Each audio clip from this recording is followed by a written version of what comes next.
press the bell icon on the YouTube app and never miss another update. Hello students, welcome back to your English class, and today we are going to deal with another poem, that is a Ballad of the Tempest by James T. Fields. So he has written a beautiful poem about the sea and the force of the water that is going, the tempest that is there, the difficulties that they were facing in the sea along with the other crew members who were there. Now just have a look at this picture. Everybody is feeling in a way that they were going to fall down or something is happening in the sea. So this will be the background. Look at it properly first and then we shall continue it, okay? So this is how they are trying to row and go forward, all right? Though this looks like a boat, it's your picturization in your text is of a yacht and a ship as well. But before that, before we get into the poem, let's understand a few details about the poet. He is James T. Fields. Now their family name was Field, but then as he was born, he was given the name James Field, and then the family added on the S there and it became Fields, all right? So he was born and in Portsmouth in New Hampshire on December 31st in 1817, all right? His father was a sea captain, and when the poet was around 3 years, his father passed away, and then he was raised by his brother and mother and the mother's siblings, or mother's brothers and sisters who were there, their aunt and uncles, okay? When Fields was around 14 years of age, he took up a job in Boston, okay, at the Old Corner bookstore as an apprentice, okay, like a trainer to publishers. He was working for the publishing house, to publishers Carter and Hendy, okay. So this was what he was done. Now he had written a lot of poems, and his first published poetry was in the Portsmouth Journal in 1837, and as he was going on his career, okay, on September 13th, 1838, he delivered his anniversary poem to the Boston Mercantile Library Association. Now all these details are in the text, that's what I'm reading out for you, okay? So he was a publisher, he was an essayist, he wrote a lot of poetry, he was a poem, and all his works are collected in ballads and verses that were published in 1880. Now, this poem, Ballad of the Tempest. Now, before I get into what is the poem about and the recitation, please remember this poem is for memorization. You'll have to by heart it, you'll have to memorize the poem for your boards. Now, understand the word ballad first, okay? Ballad meaning you are narrating something, okay? There is a rhythm to that, there is a voice to that. And this ballad is always suitable for singing. You can sing this. Now, if you look up into the internet, there are people who have sung this Ballad of the Tempest. And understand another word there, Ballad of the, okay, what's a tempest? Tempest is a violent or a scary storm that is there in the sea. Can you see the waves here? Okay, see the waves over here. How are they going about? If you can see over here, okay, this shows a nice picture. Though it is a very small wave, yet the storm is a little big and all hustle and bustle in the sea. Now, let me read out the poem for you first, and then we'll go line by line into explanation, and then we'll see further what we have to understand and explore about the poem. We were crowded in the cabin, not a soul would dare to sleep. It was midnight on the waters and a storm was on the deep. Now follow your text, page number 136. Okay, I'm going to begin again. Follow your text. Ballad of the Tempest by James T. Fields. We were crowded in the cabin, not a soul would dare to sleep. It was midnight on the waters and a storm was on the deep. It's a fearful thing in winter. Now T-I-S is it is, okay? It's a fearful thing in winter to be shattered by the blast, and to hear the rattling trumpet thunder cut away the mast. Okay. Soon we shuddered there in silence, for the stoutest held his breath, while the hungry sea was roaring and the breakers stalked with death. And thus we sat in darkness, each one busy with his prayers. We are lost, the captain shouted, and he staggered down the stairs. But his little daughter whispered, and she took his icy hand, "Isn't God upon the ocean just the same as on the land?" So she is giving a question. Then we kissed the little maiden, and we spake in better cheer, and we anchored safe in arbor when the morn was shining clear. Okay, so this is first recitation of the poem. Now, I shall recite it for you again. Carefully observe the words that I pronounce. Carefully observe how I am reading it for you. And with that, we'll go with the explanation. Ballad of the Tempest by James T. Fields. We were crowded in the cabin, not a soul would dare to sleep. It was midnight on the waters, and a storm was on the deep. It's a fearful thing in winter to be shattered by the blast, and to hear the rattling trumpet thunder cut away the mast. So we shuddered there in silence, for the stoutest held his breath, while the hungry sea was roaring and the breakers stalked with death. And thus we sat in darkness, each one busy with his prayers. We are lost, the captain shouted, and he staggered down the stairs. But his little daughter whispered as she took his icy hand, "Isn't God upon the ocean just the same as on the land?" Then we kissed the little maiden, and we spake in better cheer, and we anchored safe in arbor when the morn was shining clear. So this is a recitation, students. We'll go word by word. We'll understand line by line. So you understood what's a ballad and what's the Tempest. Ballad is a narrative form where there is a rhythm, there is a tone of where you can use it to sing. Whereas Tempest is a violent storm that is there.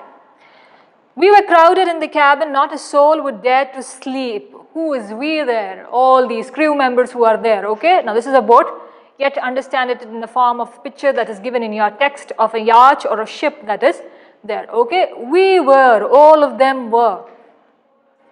Where were they? We were crowded in the cabin, okay? It had its chambers, the ship has its chambers, and they were in the cabin, okay? All their crew members were there. Not a soul would dare to sleep. Nobody wanted to sleep because the storm was so violent, the storm was so heavy that everybody feared for their life. Everybody feared that we are going to die. We will not survive. And that is why they didn't want to sleep that night.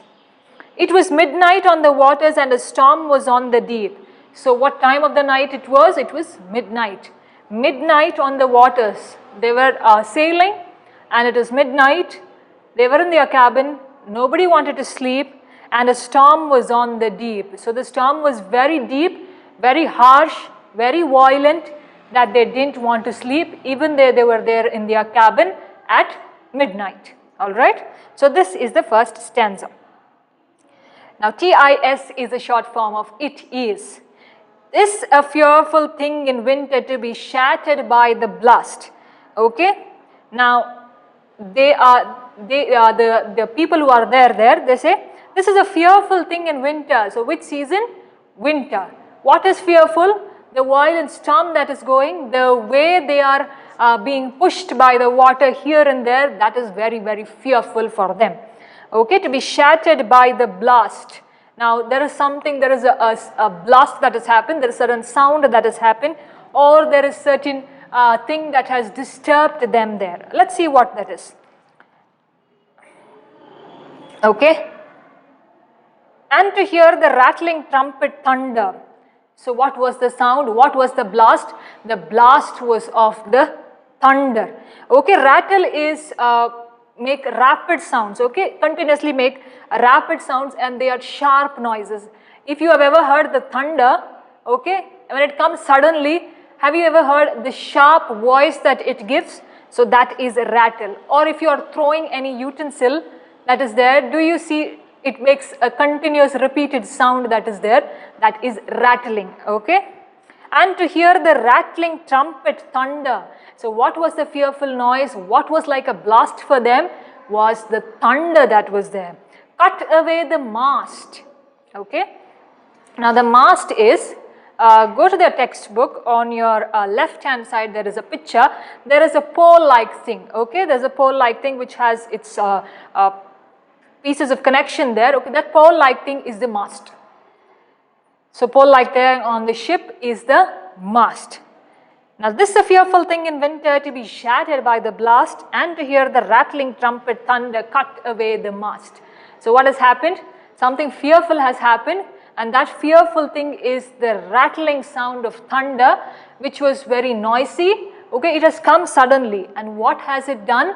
It has cut away the mast. Okay, that pole that was there, it has broken it down, and now they are still feeling scared about what is going to happen.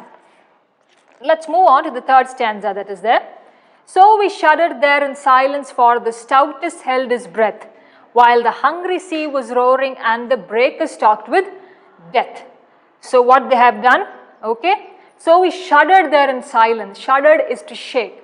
Okay. So we shuddered there in silence. They were all silent because they were scared. Okay. They were all silent because they were scared. For the stoutest held his breath. Stoutest meaning one who is bold, one who is brave. Okay. For the stoutest held his breath. He was gasping and he said, oh, what is going to happen? I am scared for my life. So we shuddered there in silence, for the stoutest held his breath. Everybody was silent. Even the bravest person was feeling his breath, holding his breath. Don't know what is going to happen next. We'll see what's going to happen. While the hungry sea was roaring and the beakers talked with death. So while the hungry sea was roaring, that means very high waves, and waves in such a way that you should think that you're going to die that day. Okay. If you go to the beaches in the rainy season, you will see the noise of the waves and the way it comes, the way the waves come. Okay. So that is at least fine, but this tempest is a much broader way of having that forceful wave that is there. Okay. This is coming in a way that you are going to sink, or you are about to sink. While the hungry sea was roaring and the beakers talked with death. Okay. Now hungry sea was roaring. Okay. It was making its noise. It was very hungry. Now this is a imagery that is given. Okay. Hungry doesn't mean we need food and I am hungry. Not like that. But this is an imagery that is given. While the hungry sea was roaring and the beakers talked with death. Okay. Now beakers are big waves that are moving towards the land. Okay. If you have gone to the coastal line, or if you have gone to the beaches, you can see the waves come up till the sand there. Alright. So beakers, turbulent waves that are there, heavy waves that are there, they are coming where? They are coming towards the land. In this you cannot see the land anywhere. Okay. Maybe this portion over here, but the waves are coming on this way. So understand it in the other form. Next stanza. And thus we sat in darkness, each one busy with his prayers. So what happened there? Everything is dark. Why dark? It's midnight. So they sat there in darkness. They're sitting there in darkness. And what are they doing? Each one busy with his prayers. They are sitting and everybody is just praying and praying so that nothing happens to them. We are lost, the captain shouted. The captain of the ship said, we have lost it. Okay, we cannot go anything, or we cannot do anything. Now we'll have to give up our lives. We'll have to sacrifice our lives for it. As he staggered down the stairs. So understand there are layers in the ship there. And as he was coming down the stairs, what did he said? We are lost. So he said, I don't know any directions that are going to come. I don't know what's going to happen. But we have lost our situation. We cannot have control over the situation, and we'll just go with whatever happens to us. Who said that? The captain said that. As he staggered down the stairs. Staggered is in a hurry, you're coming down the stairs. Okay. Now if you're on the fourth floor, if somebody calls you to the first floor and it's very urgent, don't you just run away and come? That is staggering. Okay. staggered. And to come unsteadily, that's what the meaning is given. Unsteadily is you're hurrying, okay, you're not calm, you're hurrying and you're coming. Moving on. But his little daughter whispered and she took his icy hand. Now his daughter was there. Whose daughter? The captain's daughter was there. His little daughter whispered. Whispered meaning talk very softly, not loudly. Okay. And she took his icy hand. What did she do? She held her father's icy hand. It was very cold. Okay. Winter night. So it must be cold. And listen to the question that she asked. Isn't God upon the ocean just the same as on the land? See the innocence of the child there. See what she asks. Is God not there in the ocean? Is only God there on the land? Will God not save us when we are in the sea? Is God only present in the land and not present in the ocean? Okay. Isn't God upon the ocean? Is God not there on the ocean? Just the same as on the land. Just as how God is there on the land, isn't He also there in the ocean? Was the question that the captain's daughter asked him while she was holding his icy or cold hand. Next stanza. Then we kissed the little maiden and we spake in better cheer. Then we kissed the little maiden. Okay. Then we is the crew members. Maiden is an unmarried girl or a woman. Okay. And then we kissed the little maiden. What did they do to the little girl? They kissed her. Okay, they kissed her for that question. They felt very good with that innocence that she had, with the sweet words that the sweet question that she uttered to her father. Then we kissed the little maiden and we spake in better cheer. Now, spake is the past tense of speak. Okay, spake and speak. Okay. Then it comes to spoken and other things. And we spake in better cheer. So what did they do? They spoke in cheer, in happiness, feeling that God's presence is also there here with us. With the innocence of the child, with the sweet words of the child, they spoke in a lot of cheer, a lot of happiness. And we anchored safe in harbor. Okay. And we anchored safe in harbor. Now they have come to the harbor, that is a space where the ship finally goes into. Okay, place for the ship, to keep your ship, harbor. Now what has happened here? Look at the word there, anchored. And we anchored safe in harbor. Okay. Now anchored is a cable like thing that is attached to your boat or ship. Okay. And they have come there. Now see, you have a boat. Okay. Now you think this ending is there.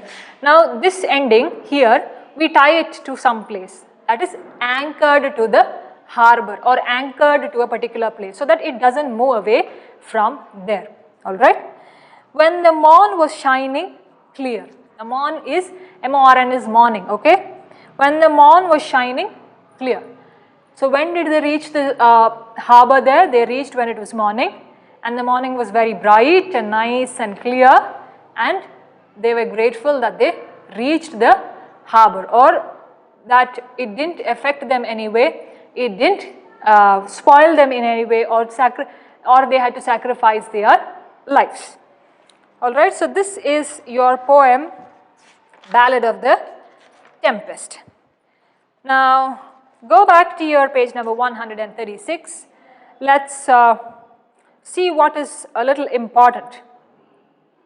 See, there are rhyming words there in the first stanza: sleep, deep, blast, mast. Okay. Then breath, death, prayer, stairs, hand, land, cheer, clear. Okay, rhyming words there. A lot of imagery is used. Okay, just like hungry. Okay, hunger, that was used there. Then the innocent question that the daughter asks her father, so that you can mark the innocent question that is there, and the picturization of the ship that is given. Okay, where were they? They were traveling on a winter night in midnight, and they were very fearful. what was happening. Okay, a situation that is given is very neatly given in your first stanza itself, so that you can understand it better. Now, I just thought we could set some tune to it so that you remember it better for memorization. So I'll just sing it for you, because it's a ballad. You can always sing a ballad. I'll just sing it for you. If you can pick up the tune, please pick it up and memorize. If not, you can add your own tune, so that you, why I try to do this is because when you do certain things apart from the regular kind of learning, you remember better. Okay, so we'll just give it a try. I'll go slowly, you may follow para by para, and then I'll sing it for you once again, and then I think we can deal with the other aspects of the poem. We were crowded in the cabin, not a soul would dare to sleep. It was midnight on the waters, and the storm was on the deep. It's a fearful thing in winter to be shattered by the blast, and to hear the rattling trumpet thunder cut away the mast. So we shuddered there in silence, for the stoutest held his breath, while the hungry sea was roaring and the beakers talked with death. As thus we sat in darkness, each one busy with his breath, we are lost, the captain shouted as he staggered down the stairs. But his little daughter whispered as she took his icy hand, isn't God upon the ocean just the same as on the land? Then we kissed the little maiden, and we spake in better cheer, and we anchored safe in harbour when the morn was shining clear. Alright, so this was the poem, and you add on to your own ways of memorizing this poem, and that's how you can understand it better. Now, read it once more and read it and understand it again. So, each word depicts something, each sentence says a beautiful note. So, I would like to just summarize it again for you. Now, it was a crowded ship, okay, people were there in the cabin. It was midnight on a winter night, and they were in the sea. There was a tempest, a violent storm that was going on. Something fearful happened there. What was that fearful? That was the blast that happened, that was the sound that happened, and that was the thunder which cut away the mast, that roar that was there. Everybody was silent. Even the bravest person was holding his breath, and the sea was very hungry, the sea was roaring, and the breakers that were there, they also were talking about death, because what was happening in the sea, nobody knew. So, and this darkness that was covered there, okay, everybody started praying. The captain comes down, unsteadily comes down to the stairs, staggering he comes down, and he says, we are lost, okay. Then his little daughter who was there, she holds his icy hand there, and then she whispers to him and asks him a question. Is God not there in the ocean, the same God who is there on the land? Then the crew members, what do? They kiss that little maiden, the little girl there, and they speak in lot of happiness and lot of cheer. And in the next morning, when they find themselves safely in the harbour. They are anchored safely in the harbour. So this was the poem, students, Ballad of the Tempest. Thank you very much for listening. This is for memorization, please remember, and that is how you can take it over. All right. Thank you very much.